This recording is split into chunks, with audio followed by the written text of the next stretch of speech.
Hello, everyone. Thanks so much for joining us. It will be worth the wait. Sorry that we kept you waiting a little bit. I did have some technical issues on our side of things, but we are very excited to welcome today Don Murphy into the office in the flesh. Thanks for making the drive. Really appreciate it. How are you doing? Hey, I'm doing great. Thank you. I hope everyone had a great Thanksgiving. Glad to hear it. I was just going to ask, how was your Thanksgiving? I saw on Twitter it seemed very heartfelt and warm and sweet. You got time with grandkids. Yeah, that's the best part. I mean, I'll be honest, like having kids, but having grandkids, yeah, like you have to have kids to have grandkids generally, right? So that's the reason to do it, even if you're having a bad time with your kids.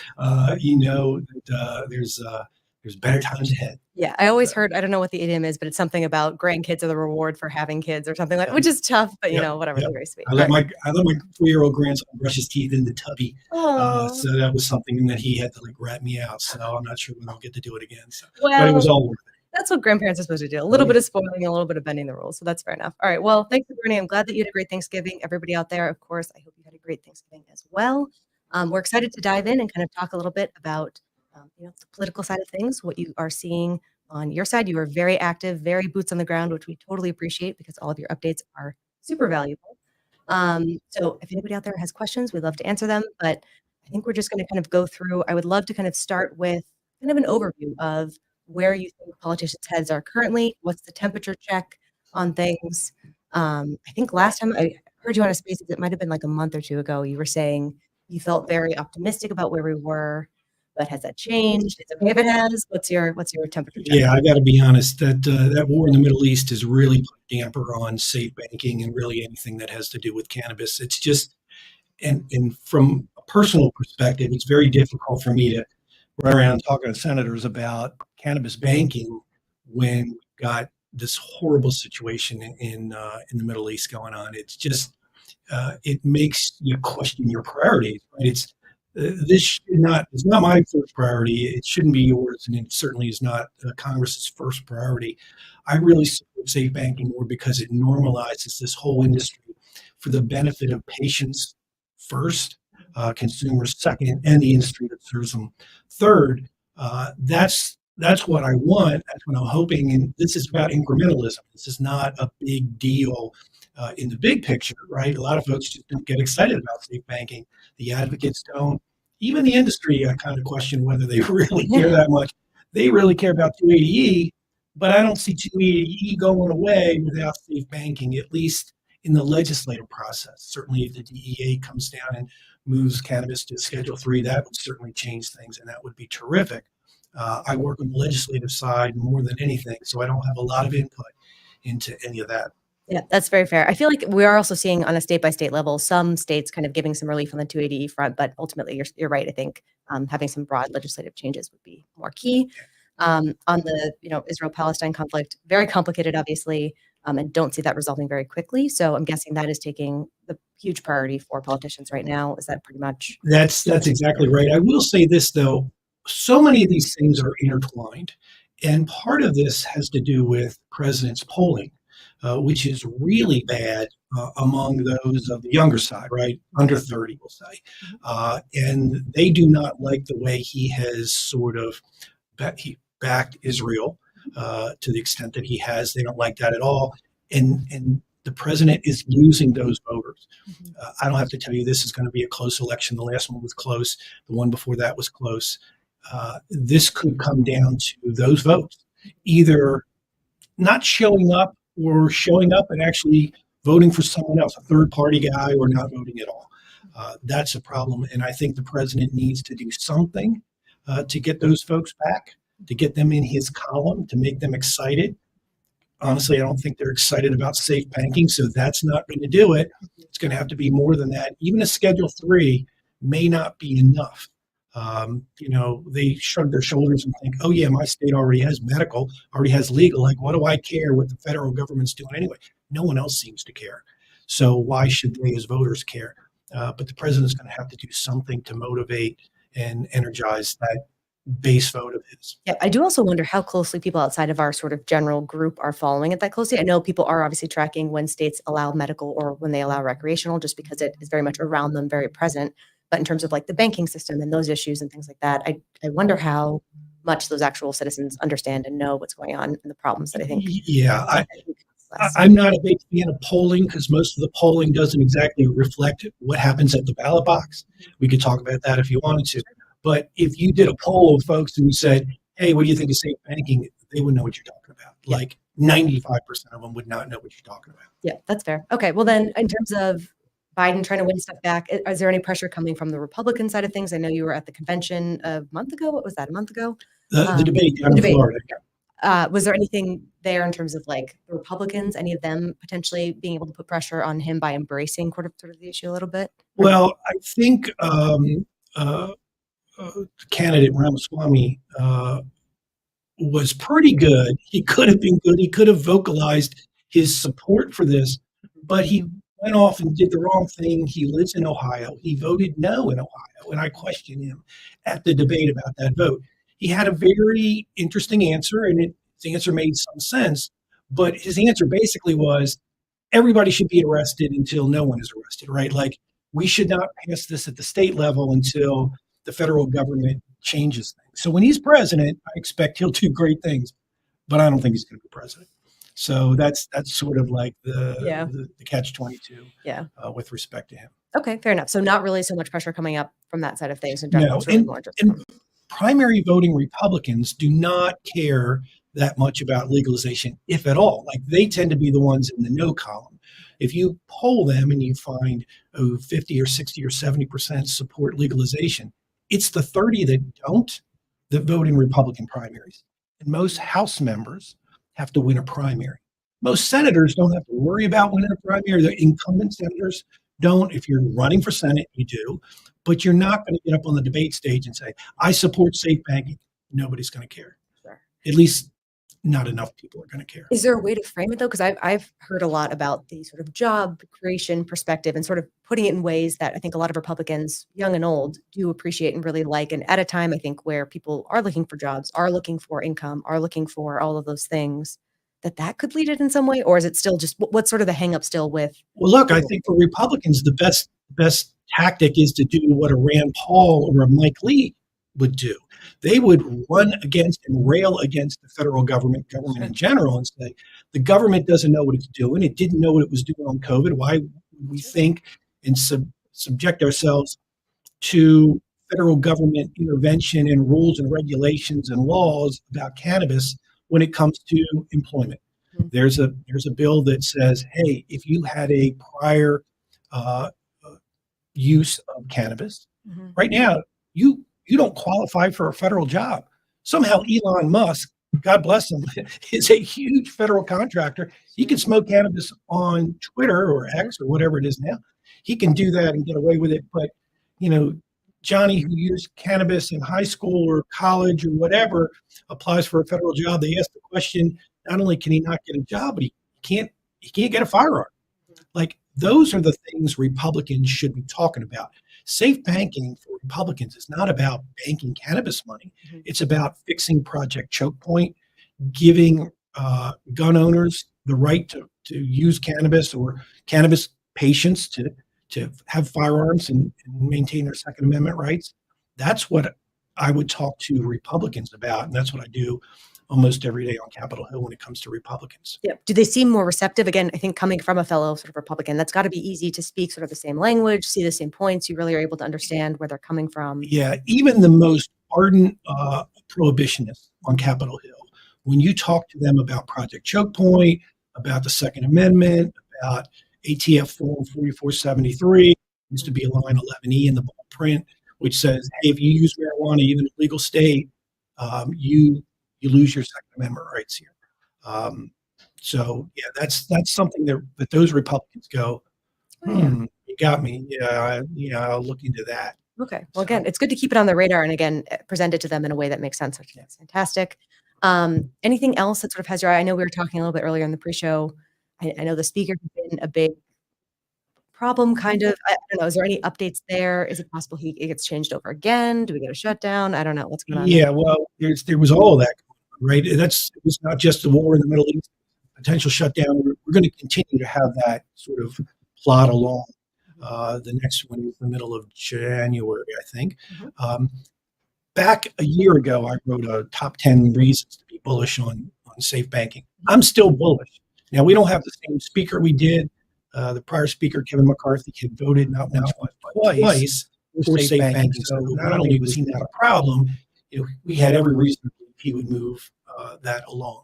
The current speaker, the new one, Mike Johnson, not a big fan, and that's fine. But he only has a 5 or so vote margin. And the people who voted out the prior speaker, those folks are pretty much on our side.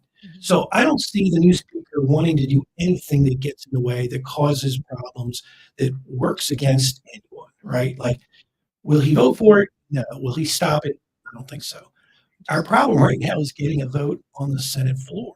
And the problem we have right now is the Senate Majority Leader, Chuck Schumer, he holds the gavel. So he gets the credit and the blame for whatever happens going forward, right? If safe banking goes to the floor and gets a vote and fails, can't blame him. You can only blame those who voted no.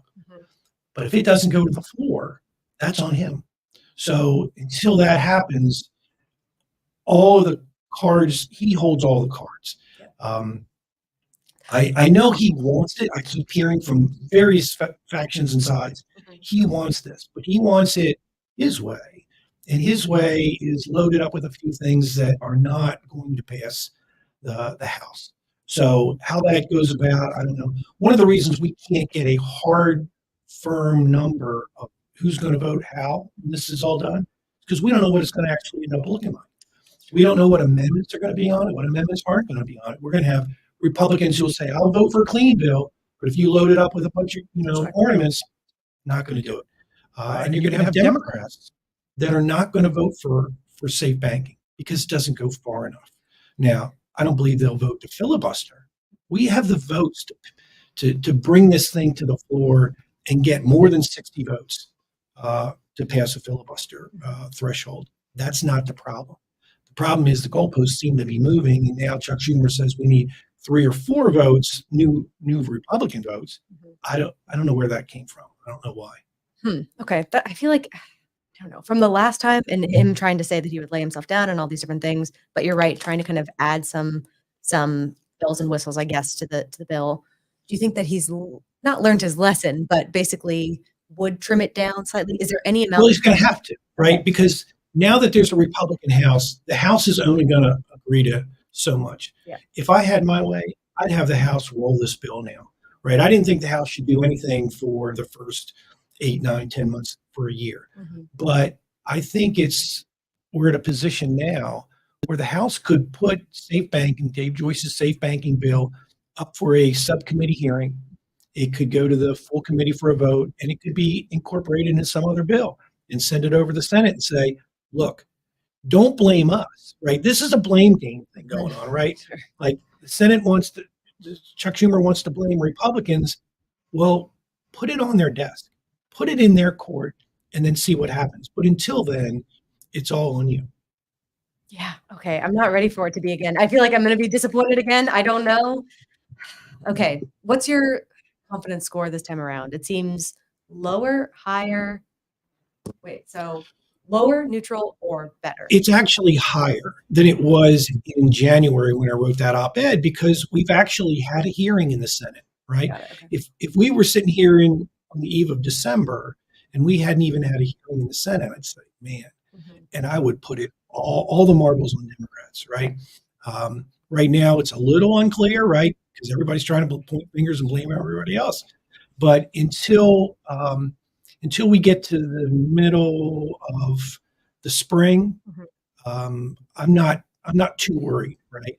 We've had a hearing, we had a vote.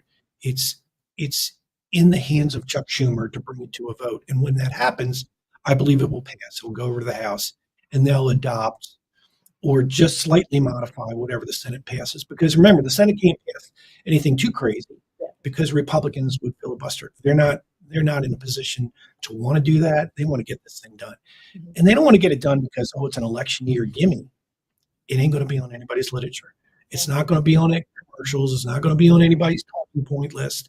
Even the president, like one of the local press said to me, the Capitol Hill press said, Republicans should want to get behind this because they can say, they did something on cannabis. Yeah. Well, how are you going to do that? Like, what are you going to do? Go And they said, oh, you go to a college and you know, you Yeah, stand up in that's front of a huge. bunch of college kids and you say, I voted for safe banking.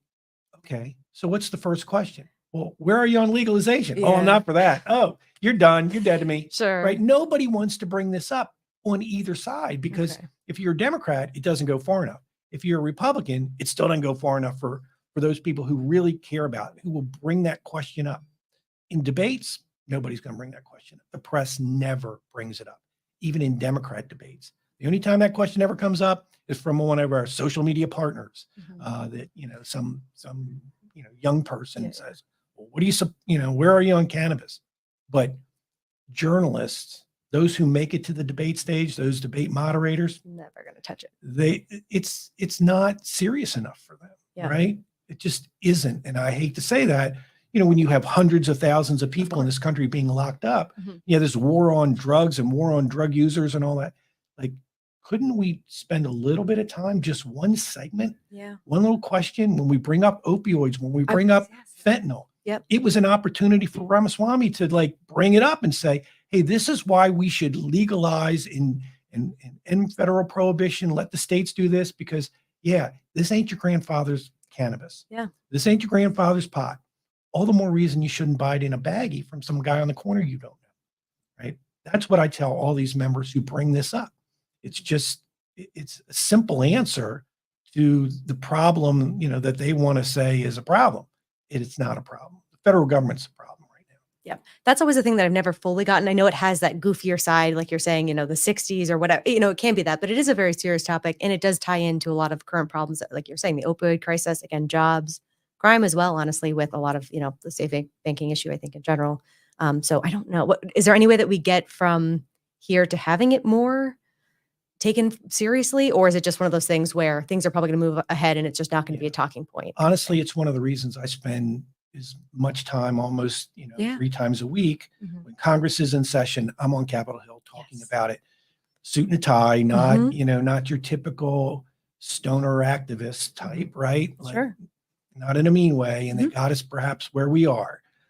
But it's time to pass the baton to the bankers, the veterans, folks like that, and the industry, quite honestly. Like those folks need to be on Capitol Hill explaining or inviting members to their dispensaries, to their facilities, their processing facilities, their cultivation facilities, because if a member has not been to an actual facility, they only know what they saw on the wire, right? They don't know. They think Jimmy Jones still selling pot out of the trunk of his car, or it's just slightly better, right? It's, they don't understand the credibility of this whole industry and where we are. And quite honestly, if you're doing this for the benefit of patients, if you believe that cannabis does have medical benefits, and I defy one member of Congress to tell me, any member, to say they have not heard from their constituents that this has worked for them. And their response typically is, well, I don't want you to be arrested. The federal law says you should be arrested. So unless you do something to change federal law, you really do believe I'm a federal criminal. Yeah, no, that's true. All right. Well, so you mentioned the industry in general. I feel like you do, again, a fantastic job being out there, really boots on the ground, really talking to people.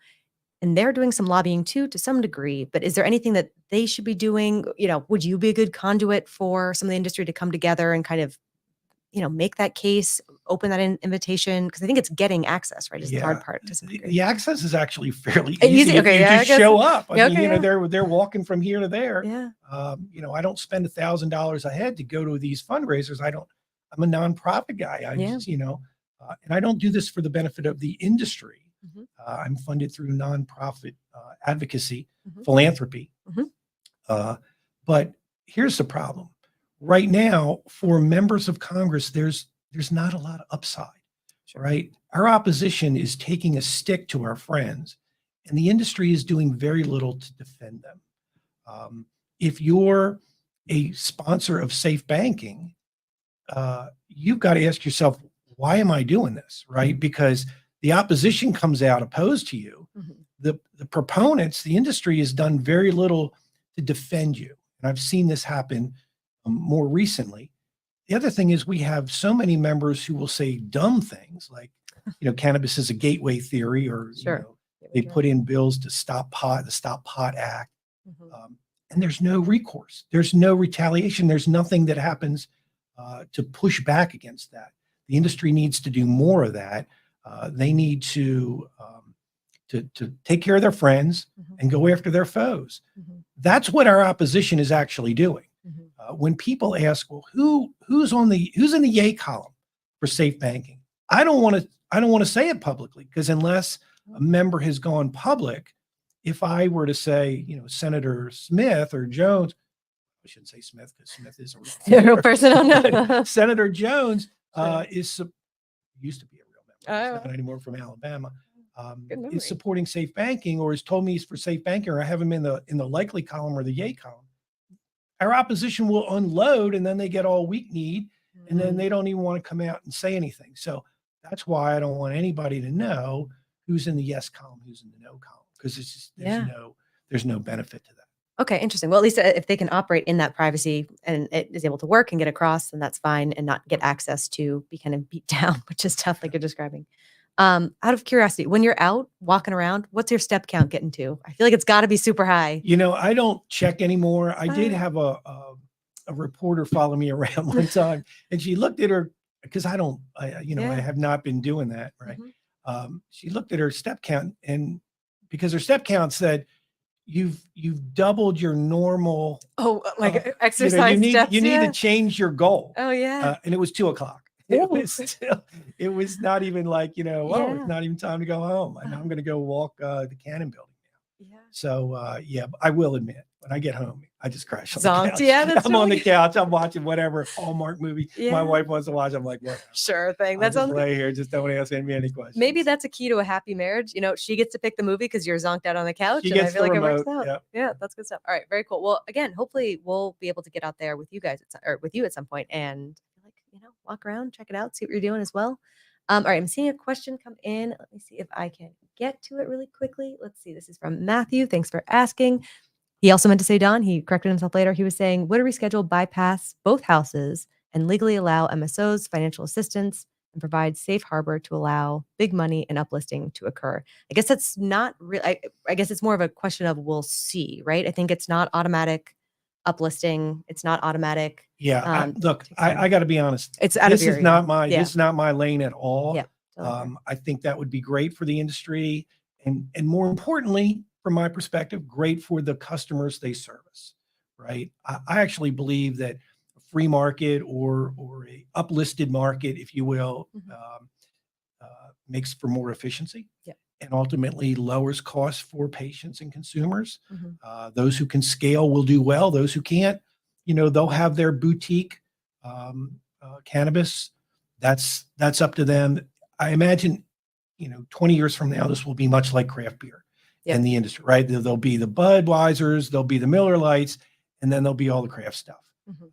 That's for the market, that's for the consumer to decide, and that's for the industry to sort of come together and make happen. Yep, that's fair. And then I guess you yourself, you don't use any cannabis products, right? Because you would use them maybe medically if you needed them medically. Yeah, Is that the I've had serious back pain, and Oh, no. but I never got a card and never took Okay. it for that reason. Okay. I always thought that cannabis, like, I've been doing this for 20 years. I Like, when know. it started, this was about cancer and AIDS and MS, right? Like, serious, Mhm. Life altering. life-threatening Yep. illnesses. People, like, the person I started this for Yes. actually died before he could even testify on the bill. He brought this to me. He said, "Do you think I'm a criminal?" I'm like, Putman, yeah. no. Yeah. And my dad had died from cancer a year earlier. I didn't know about it. This was, 1997, 98, 99. Mhm. Before Putman could actually testify, he passed away. So That's fine. this was serious. Mhm. And he said, "Do you think I'm a criminal?" I'm like, no. He said, Mhm. "Well, the law says I'm a criminal. So unless you do something to change the law, I am." So I never wanted to get a card, because I also didn't want people to say, "Oh, you're just doing this so you can get high." Mhm. I've had members of Congress say, "Oh, you just want to get high." I'm Oh. like, with all due respect, Congressman, I just want to get high. Be home getting high. I wouldn't be Yeah. here talking to you, Yeah. trying to convince you that I should be getting high, Yeah. be able to get high. Mhm. That's not what this is all about. I do think cannabis has serious medical benefits, and we should start with that. I also don't think people should get arrested and have their lives ruined for ingestion of a plant. It's just silly. It's silly, yeah. And, I'm a conservative. I don't want my tax dollars to go to pay to take care of people who could otherwise take care of themselves, except, they've got a criminal record. So they can't get a job that's commensurate with the skills that they have, right? So they're working for minimum wage. And so then they have to get taken care of, their family taken care of by the government, by us, the taxpayers. That's just wrong. I think most Republicans and conservatives can look at that and say, yeah, why would we do that? That's why I'm always shocked that it's not a more conservative or Republican issue. Because like even Texas is always one that I focus in on because Dan is from Texas. And it's always shocking to me because it's such a state that it prides itself on, making your own decisions, being your own person, don't mess with my stuff, don't mess with my life kind of thing. So it's always shocking to me that part of the problem is that politically it's not a win for Republicans, right? Remember, that's very small number of people. Like if you ask any elected official how many people actually help them get elected to the state house, it's probably less than a dozen. Like 12 is probably the over under. Sure. And most of those people are family members, right? So you're sitting around the Thanksgiving table. Those are the folks who are like, no, right? Sure. Or they never bring it up, or you're afraid to bring it up. Or, I always tell them like, hey, put this on your survey. People put these surveys out all the time. Bring it up at Christmas dinner, at Thanksgiving dinner, at whatever dinner, and say, what do you think? And listen to those folks, the people that you trust the most. Like, or ask a couple of questions. Do you think they should be arrested? Look, I'll tell you, Joe Biden, gotta be honest, bit of a hypocrite. Sure. Like, there's his son done way more than cannabis. He's not in prison, right? Ask any parent whose kid ever used drugs and, said, oh, marijuana was the gateway to harder drugs, and say, okay, all right, look, first of all, when you're debating with parents of kids, that's always treacherous. Yeah, sure. But the other thing you say is, well, did you call the cops on them? And their answer is always no. Of course not. Well, why do you call the cops on my kids? Yeah. Right? Like that's what you're doing when you sustain the current law. You're a lawmaker. You have the opportunity, you have the responsibility to change bad law, or at least attempt to change bad law. If you don't do it, you're just as responsible as if you would voted for yourself in the beginning. I think that's an interesting way to frame it, is sort of you're making a decision by not changing it. It always seems like, I don't know why it reminds me of this, but there was some company where I think they didn't have anybody basically contributing to their 401k because it was an opt-in system. So you had to make a change, you had to do it. And then they changed it to the reverse where you had to opt out of it. And then everyone is basically in it just because. So I think it's one of those things where it's harder to make a change rather than whatever. And I think viewing it as you are upholding something versus just kind of keeping it the same. So that's an interesting point. Love that. So you mentioned Putman. I would love to hear a little bit more just about, I feel like, so I think you are being a great advocate and sort of definitely, honoring his memory and all of that and working to get other people kind of that same protection and things like that. If we get to a place where cannabis is federally decriminalized or, lower scheduled or just much more accessible and everything like that, where do you think you would want to go? Like, what cause would you take up? Would you continue in cannabis? Would you find something else? Not to be like, what's, Yeah. Well, I've said this, the reason I can do what I do is because I won't say I don't care. Oh, no. Because that's just the opposite of, I care so much about it. Sure. But I don't have to worry about what happens next, right? I'm 63. I was going to retire, right? Sure. And then I got this funding to stay on the Hill after I worked for MPP for a number of years. They closed down their federal policy shop, which is interesting because that is the big that's the big kahuna, right? Like you want to change federal law so that all the other states can do what they want, and you don't have where Ramaswamy said, I don't want people to get entrapped in federal law, right? The state changes and then, suddenly like the feds say, oh no, he didn't want the federal government to weaponize cannabis law. So, okay, that made a certain amount of sense. No, only that made a lot of sense. Okay, that made a lot of sense. I appreciate his attempt to talk in the conservative way. Yeah. But there was beating on the federal government, right? So that it made a certain amount of sense. Um, I could do this a little bit longer. Yeah. I know But you also have to head back as well. So yeah, all good. so that's my story. Yeah. I'd love to see this win, Hmm. and then I could ride off into the There sunset, you let go. someone else take it up. Yeah. Whatever needs to be taken up. I do love talking about it, Yeah. as you can I kind of love the tell. updates. They're great. I love them. They And keep them coming. I got to be honest, this whole Twitter thing, like It's I'm great. really new to Twitter. I Yeah. never knew what the hashtag from the outside. I didn't know Yeah. what it was. Pound. And so, at the beginning of the year, I had like 100 Twitter followers. I find that term so pretentious. I I know. don't even like it. I call it Twitter friends. Sure. That's fine. And then I just sort of stumbled on, Yeah. and people were like, "Who are you? Where are you coming from? And what's all this Sure. about?" Like, Yeah. they thought I was pumping and dumping. And I don't own I any know. stock, nothing, right? Mhm. Like, it's not like I don't have a problem with folks who do. When I started this, that was never an option. Yep. There was none of that, right? Mhm. So, like, how would I even be in this business unless I had a dispensary or I had a license?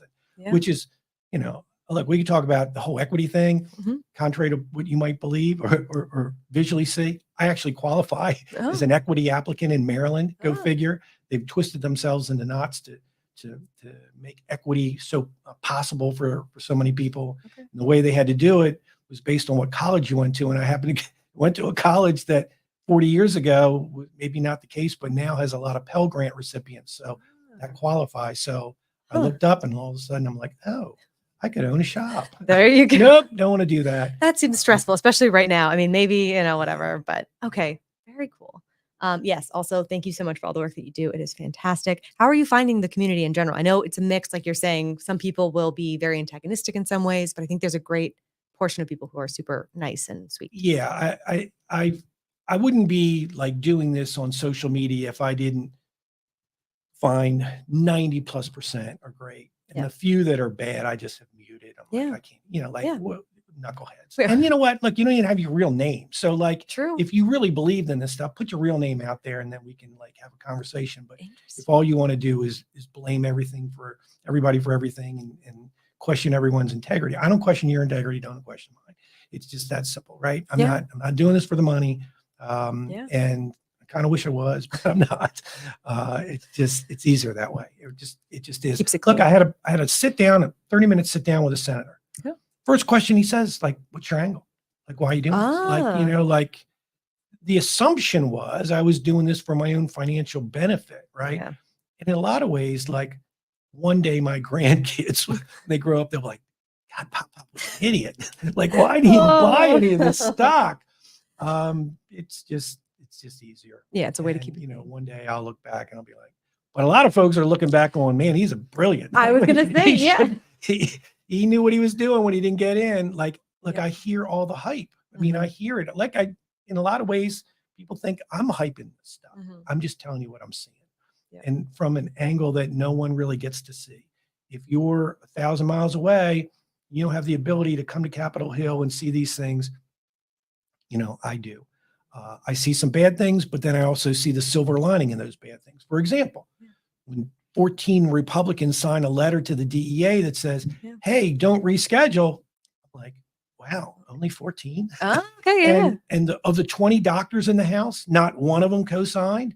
Of the 4 Senate doctors, not one of them co-signed. Mhm. That's huge to me. Like, I Yep. think that's a win. Yep. And, no one else kind of looks at it that way, but that's just not their job. I think it's good being able to see, not past the headline, but past the kind of scary big thing of getting that letter, getting to actually see the nuance and what it means, that putting it into context and stuff as well.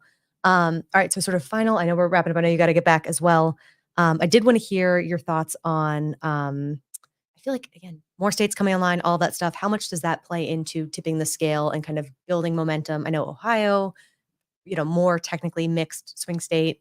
How much does that play into moving things around? Well, you would think it would, right? I would think. But it really doesn't. Dang it. All right. It Well, really fair enough. You doesn't. got to tell it how it is. It's true. Look at Arkansas, Mhm. right? Arkansas is a medical state. Their 2 senators are not in the yes column on banking, Mhm. right? That's just Oklahoma. That's medical, but that's so crazy medical. It's almost like adult use, right? Like they have very, Yep. very few restrictions. Their guys They're not on board. They're big no's, right? Interesting. Now, anyone who's in Oklahoma, I gotta be honest, you're part of the problem here. That is a mess. No. And I love the free market, Sure. but it's a shit show, right? Yeah. Like, and I understand why those two senators are where they are. I actually think they could end up being honest brokers for fixing the problem. Mhm. Like, if anybody understands why we need safe banking, it should be guys in Oklahoma. And the funny part is that most of their House members are on board. They voted yes. All but Mhm. one, I think, voted yes. So, a lot of the House members are on board, senators not so much. But we do have the votes to pass this. All we need is a vote. Okay, very cool. All right, well then, any final thoughts? I feel like we covered a lot. This has been super helpful and always fantastic. But any final thoughts before we wrap up? No, we do have a presidential primary coming up in the caucuses it's almost next month, the middle of January. Anybody who's up in New Hampshire, middle of January, it's a good opportunity to talk to these candidates face to face. They give you a lot of FaceTime, one-on-one time. There's only a few of them. I go up every 4 years and talk to members. It's a good opportunity. And when they hear from actual voters why descheduling, rescheduling, legalization is important, then it has an impact. That's fantastic. All right, well, Don, again, can't thank you enough for being here. Really appreciate you sharing your time with us. Everyone, thanks for watching. Appreciate you being here as well. And we will catch you tomorrow. Thanks again. Thank you. Before investing, carefully consider the investment objectives, risks, charges, and expenses found in the prospectus, available at advisorshares.com.